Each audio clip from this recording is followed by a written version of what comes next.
بسم الله الحمد لله والصلاة والسلام على رسول الله وعلى آله ومن والاه وبعد. السلام عليكم ورحمة الله وبركاته. وردفتوتا داوتوتا كينيا كان فقو في دي هو جرتن بكا جرتن انتقا سلاما نسينا ركبو هدو بيزي توران كأن يرو يرو تدفني يادك أمنو اسم برقبو دا فدو بيزي تاني اندن ديني غارو يادا في برودان ولمان جرا ديوتنا ماس فيسبوك خيا نأجرو داف فيسبوك يالي قد وراتره مالف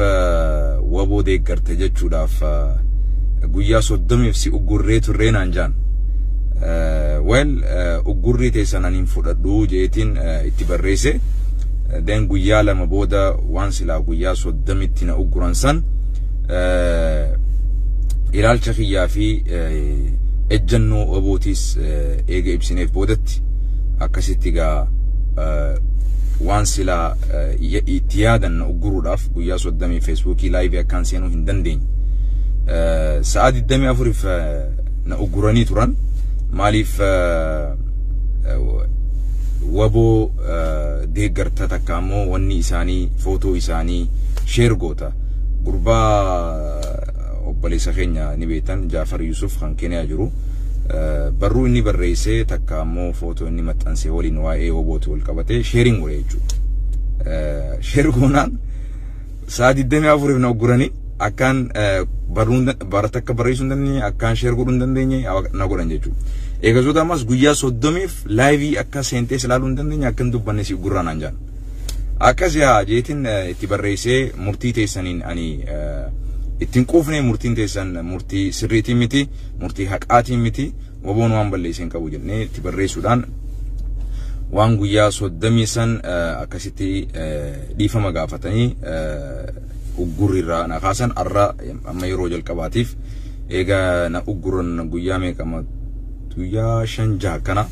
ani garuu live sen eegas bodalle arraan diiboo khiyya kanaafu waboon Facebook biratti inshallah hopefully ulfina fi kabajar kate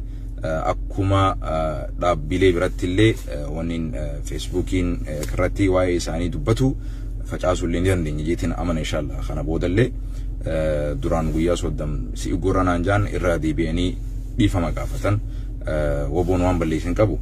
waboon hunni dhaabbateef mirga isaatiif dhaabbate mirga sabaa sablamootaaf dhaabbate hacuucamee ukkaamamee خرانا جياتين قبصو جيفتشو دبي جنان optional لما دا خنا ملي خروان إنكم نيفي نعم جوابتي أما مقاسان بيهو ديشينكو داشينكو أبرزيتين دراسرتي غربا يرو دراتيف أرجوخيا يكون يرو لما داتي إسحاق كانت تجابي دبتو وياتو كوفي ويا لما داتي خون خاني نركي غربا هنا نيلي إنهم بيهو بيرو أمسي أرانتنا وغربان سوني artistiin wallisaan in beekwani dhalataa naannoo kameelli akka ta'e garuu lammii biyyaa Itoophiyaati dhaamsi inni dabarsiisuun dhaamsa dhama qabu dhaamsa lafee qabu dhaamsa guddaadha keessattuu hayyoota amantii yeroo ammaan tanaa akka ummata keenyatti kan hayyoota keenya jennee isaan qabannee jala deemu jirru جينما ربين قرباخنا خيست أرانتنا أومي تربين قرآنا في حديثا نبرسي سيجو خربين لقادوا بدأ رسول ربي عليه السلام قول الحق ولو يعني لقادوا بدأ وصو حتى واللي رسول عليه السلام جين نبرسي سيجو جينما كسي نبرسي رسول الله صلى الله عليه وسلم شيكوتين لقادنا كسي تدبتشا جرتو خليساس بجر أما اللي هألفويتو هألفاتو أما اللي هخبجمتو خبجا قدان إساني القبيجو غرو شيكوتي موتما خانتي متأناني هاقا أرانتنا قربان مكان إسا إنيو نعم سيرو تكا مكاسا أنا بريسي أنو بريسي انتو ريقارون قبن مكاساتي مالف مكمساتو يرو دراتي فران لغي دين شكو مي بريسي هو مكاسا كان قربانا قربا نا بريسي نمي دنديسو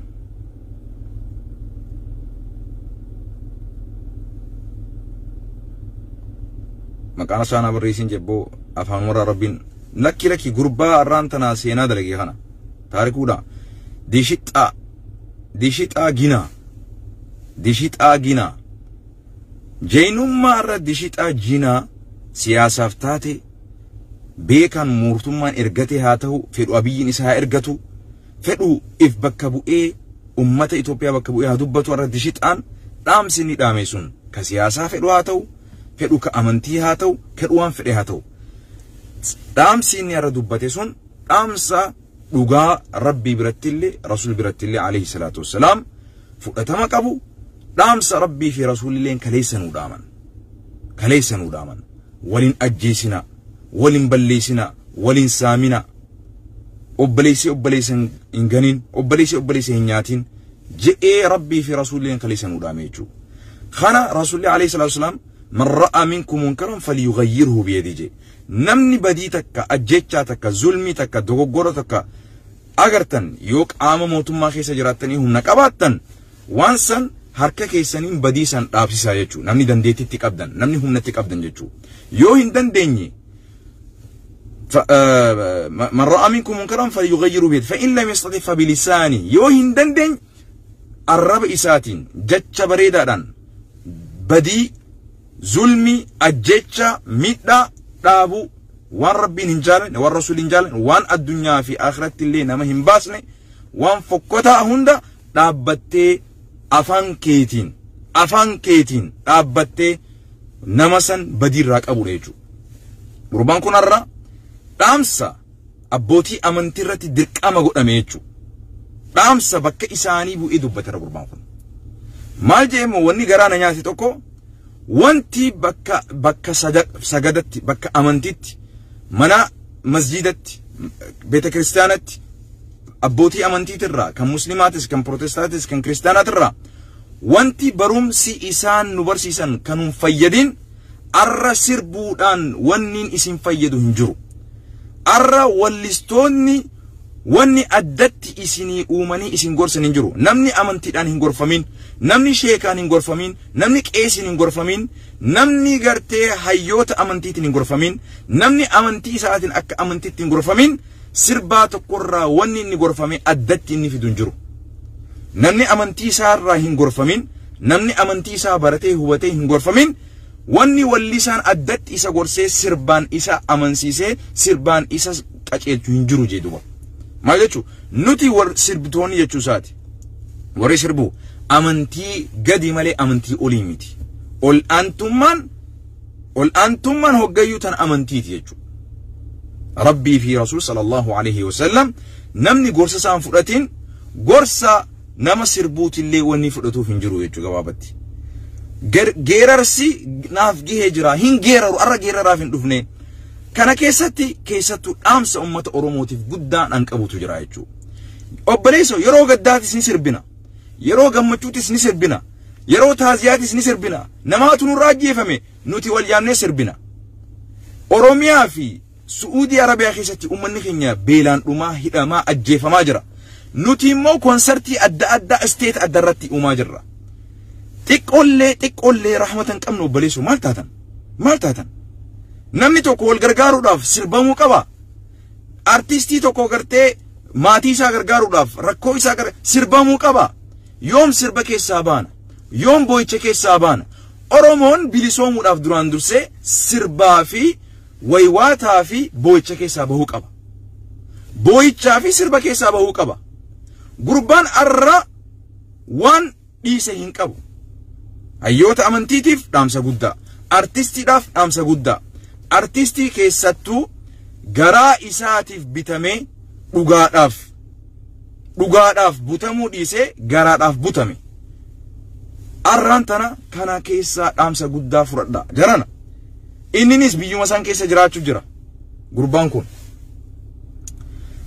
seenaan arraan tana umrii isaa yoo tana booda badii dalaguu baate seenaan arra nama gartee lola hin barbaanne jechuudhaan isa dubbataa jechuudha wallistoonni oromoo kan garii jechuu kan isa caalanis hedduutu jira kan dhugarratti ummata oromoo nageerratti mirgasarratti kan akka gartee Haacaaluuma fakkeenyaaf anaaf wallisaadhaa miti Haacaaluun inni Haacaaluun qabsaawaadha nama diddaa gabrummaatiif ji'ee wareegame nama sabaa sablammoota walqixxummaa isaatiif gabroome ajjeefame walqixxummaa sabaa sablammootaatiif kanaafu Haacaaluu Raayis baradha wallistoonni amma jirtan artistoonni amma jirtan artistoota gartee bubbee hin ta'ina duraanuu walleen haraam yoo dhugaa barbaadaniis walleen haraam rabbiin quraana keessatti waan ofiin hojjanne warri wallistoota afaanin qeeqxica rabbiin waan ofiifin hojjanne afaanin sirbitiija wallistoonni waan ofiifuu bar amma takka finfinnee keessa galteeti qawwee qabattee faanuu mul'iste dirree qawween deetu bar ofiisiitiif ofii dirree qawween dhaqanii bar يقولون ما لا يفعلون جي رب القرآن كيستي والرواسر بكوني وان اوفي في تنهجن افانين قاقتي جا ربي سبحانه وتعالى نعم خنافو دران درسي واللين حرام جالتو جبتو قرومو واللين حرام تاتف نمني واللسا هندنو جبمو قبا كان لغا قبو لغا سا كان نافي ديمو قمنا اكا نمومت كان نمومك قبو بدين إسا في ربي جديوتات يو إني دقاقبات ولو كان فاجرا أصولي بدي نما بدي لبو إسا ترتي دلقو أصوته تنما ميني خمون تقوم أمتا بربادو لمين أكمي دم نبربادو أمني أكان أجيفا نبربادو نما أكسي قود إنيك أبو كبجا إنيك أبو كان نافي ديمو دندهو كمنا نمني توقو واللي ساتهف دقا إني دبتو إراهن فوق أنو يتشو راميتي وليها قلو ati sheeka ati darasaadha ati ustaaza waan wallisaa maaliif dubbattaa jechuun malta no itti gaafatamummaan narra jira walii gallaa miti itti gaafatamummaan narra jira jechuudha kanaafu gurbaan dhaamsa guddaa dubbate warri garaadhaaf wallisaa jirtan toobadhaa gara rabbii deebi'a walleen waan isiin taatellee isiimee jira wallisuun keenya bu'aa hin qabu je wallisnee isin gorsine walleen teenya isin gorsuu dadhabdee je waan amantiin islaamaa irraa hin baratin nuti wanni gartee walleerraa isin barsiisnu hin ta'addaa hin jirtu je dhaggeeffadhu wanti walleerraa ta nuti isin barsiisnu addatti hin jirtu je gara amantii keessanii deebi amantii teessan baradha muslimni waan inni isin barsiiserraa nuti ta'addatti isin barsiisnu hin jirtu je Kiristaanni waan isin barsiiserraa tanuti addatti isin barsiisnu hin jirtu je Protestaantii waan isin barsiisterraa tanuti addatti isin barsiisnu hin jirtu walleen mahayyirratti taphaa fi kijiba akka taatellee sitti himee jira jechuudha dhugaan bakki isinirraa burqitu gara amantiitti deebi amantiirraa burqiti dhugaan akka nama muslimaatti wanti islaamummaan na hin barsiisin ta walleen na barsiistu hin jirtu kanaafu ummata keenya sirba keessaa hisbaha boo'icha keessaa hisbaha oromo yoo gurra lamaan qabate guuri gurraa fudhadhu na dhaggeeffadhu yeroo oromoon lolaa fi boo'ichaa fi rakkoo keessa jiru kana sirbaan gurra nun duchin rabbii kee sodaadhuti rabbii kee sodaadhu yeroo sirbaatii miti yeruma fedhehu yeroo sirbinuu miti nuti ummata kaayyoo fi ummata sagantaa qabuunti bahi boo'icha keessaayis bahi sirba keessaayis waan nageerratti ummata keenya nagee isa baasu ummata keenya nageetti isa ofirratti hojjedhu takkasani lammaffaa kaan immoo Dr. Abiy arraan tana yakkinni hojjechaa jiru wanni akka malee nagaddisu yoo jiraate arraan tana Oromoo fi Oromoon du'aa jirtu tun keessattuu Oromoo fi Oromoon lubbuun hundinuu itti gaafatamummaa rabbii biratti qabdi garuu lola kana keessatti namni akka malee wareegamuuf taa'u Oromoo fi Oromoo akka ta'e beekaa jira keenya kanaafu Abiyyiin waan kana hubatee yoo Oromoo lubbuu dhibbatti dhabamsiisuudhaaf karoorfate malee lola kana akkuma kaleessa Haayile Maariyaam kaleessa ergamtuu wayyaanee ture sanitti feetu mootummaan isa harkaa jiraatu wayyaanee harkaa jiraatu kalaas ani biitinaan anaan gaggeeffamuu hin dandeessu jee harka kanneen mootummarraa bu'ee hawaasatti kanne hawaasa hiriira itti bahaa ture sanitti jechuudha Abiyyiin arraan tana yoo aangorraa lubbuu takkitti isaatiif arraan tana biitii sun girgiraawaa jirti nama tokko hasilxaana isaa eeggatuuf jecha biitii sun dhabamuu fi jiraachuu keessatti deemaa jirti jechuudha Itoophiyaan takkaa dhabamuuf takkaa jiraachuuf deemti yoo isin dhabamte Abiyyiin dhabamte arraan tana Itoophiyaan Yoo Itoophiyaan hafte arraantana abiyyiidhaan hafuuf deemti. Yoo namtichi kun aangoo kanarraa bu'ee biyya kana ani kaleessa isintu maali transitional government mootummaa gartee mootummaa biratti dabarsuudhaaf bakka kana nakaa'ee jee yoonii fi hawaasatti aangoo isaa kana dabarse dhiigni uummata keenyaatti illee ni hafa. Garuu khasaaraan guddaan dhufu teessu kan inni waraana godhatee ifiin marsee jirus ilmaan Oromooti. Kan mootummaa kana gartee mootummaa diktaatara mootummaa zaalima mootummaa nu miidhaa jiru kana kan deeggaraa jirus ilmaan Oromooti. Kan hubadhu jarra nafxanyaa malee harki guddaan ilmaan Oromooti. Kan mootummaa kana dura dhaabbataa jirus kan diina mootummaan kun diina je'ee dirree bahee dubbataa jirus ilmaan Oromooti. Kana keessatti namni akkaan dhumatu taa'u yoo namtichi kun aangoo irraa hin buune karaa nagayaatiin aangoo ummatatti yoo gadi hin dabarsine namni akkaan dhumatu taa'u ilmaan Oromooti. Ilmaan Oromoo walakkaa kanatti gizee wal fixanii dhuman namni aangootti deebi'uuf taa'u takkaa nafxanyaadha takkaa wayyaaneedha. Kana hubadhu. Akkuma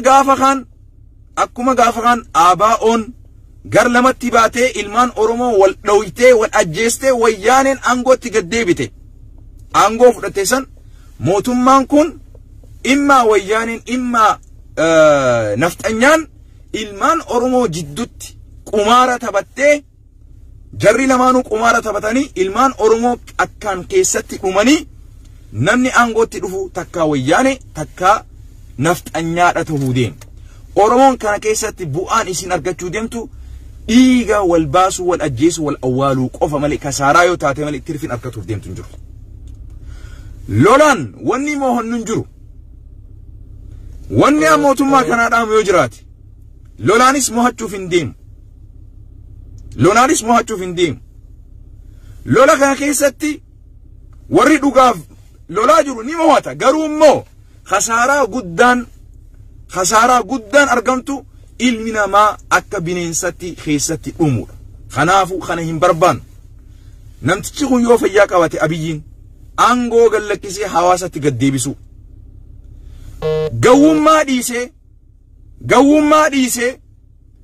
Gawwummaan isa baasaan jirtu. Jarana namni Oromoo taatan kan arraantana mootummaa kana deeggartanii qawwee lammii keessanitti dhaggeeffadhaa. Naannawa gartee nafxanyatti waan Oromoo irratti argame yaadadhaa. Ummata Oromoo waraana if dura kaayaniiti nafxanyaan duubatti dhaabbattee waraanni gizeenii fi kan wabootii fi kan gartee wayyaaneedha hugguu haleelchee ummata Oromoo fixe kan nafxanyaaf duuba garagalee fiigee deemee jechuudha. Kan as keessatti kasaaraa guddaa dhumuuf ta'u ummata Oromoo waan ta'eef jarana gurra lamaan qabadhaati iyyaa mootummaa kana ifirraa buusaa yoo dandeessan karaa nagayaatiin. Namni itti dhihaattan namni xiqqoo namoonni keessa jiru mootummaa kana karaa nagayaatiin keessaa bahaa ja'aanii oofisallee gallakkisaa baha. Jarana dhaammadheetiin jira dhaammadhe. Lubbuu nama tokkootiif jecha lubbuun miliyoonotaa dhumuuf deemti. Lubbuu nama tokkootiif jecha lubbuun miliyoonotaa dhumuudhaaf deemti jarana. Nama tokkoof jecha miliyoonni 60 dhumuun sirriidhaan miti. Namtichi maraataadha fayyaa hin qabu jarana. Namtichi gawwaadha abiyyiin maraataadha jarana jalaa deebi'a. Ni gahaa jalaa deebi'a. Khasaaraa guddaatu Oromoon dhabamuuf deemti. Oromoon kan gara bilchiginnaa dhaabbatee lolaa jirus Oromoo. Kan ABO keessa dhaabbatee ummata Oromootiif ummata sabaa sabnummataatiif falmaa jiru dhugaadhaaf dhaabbatee wareegamaa jirus Oromoo. Obboleeyyan lamaani. Arraantana gurbaan dinqishaa ginaa waan jee dhaggeeffadhu lolatti seeneetiin obboleeyyan kiyya tahuu beenaan mataa irraa qaqqabadhee keessaa bahee jee. Oromoo fi Oromootu arraantana wal fixuu deema jarana. Qumaara guddaa nutti taphate abiyyiin qumaara guddaa nutti taphate. Namtichi falfalamee jira fayyaa hin qabu keessaa bahaa jarana. Kanaafu warri piphii bakka buutanii ilmaan Oromootti dhukaasa banuudhaaf jeenummaa horattanii itti jirtan Rabbii keessan sodaadhaa ummatatti gaddeebi'an isin jaa. Kana wanni isin dhaamu dhiigni akkaan bu'u ta'u dhiigi ilmaan Oromooti. Akkasigaa walitti deebina gara hojii deemuun qaba. Saniifuu rakkadheetumaan dirqamaaf seene. Lolli kan dhaabbatu yoo Abiyyiin oofisa gallakkisee haga xiqqoo Haayila Maariyaam hubate san hubatee jarana anaan biitii badaa jirti. Angooti jalatti ummanni ajjeefamaa jira, saamamaa jira, dhumaa jira. Anaan maleetti yoo kana geenye qabu yoo taate angorraaniin bu'ee yoo gallakkisee qofa biitii kana gee taatu.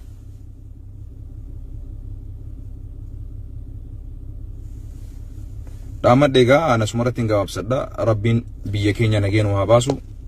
Ummata keenyallee ajjecharra Rabbiin haa qabu. Laal biitii takka lola takka malee mariidhaan yoo soo diigamte booru walitti deebisuun hin ulfaatu. Biitii lolaan diigamte mootummaan lolaan jigees biitii sun nagee harkatuun ni jabaata. Dhugaa walitti himnaami.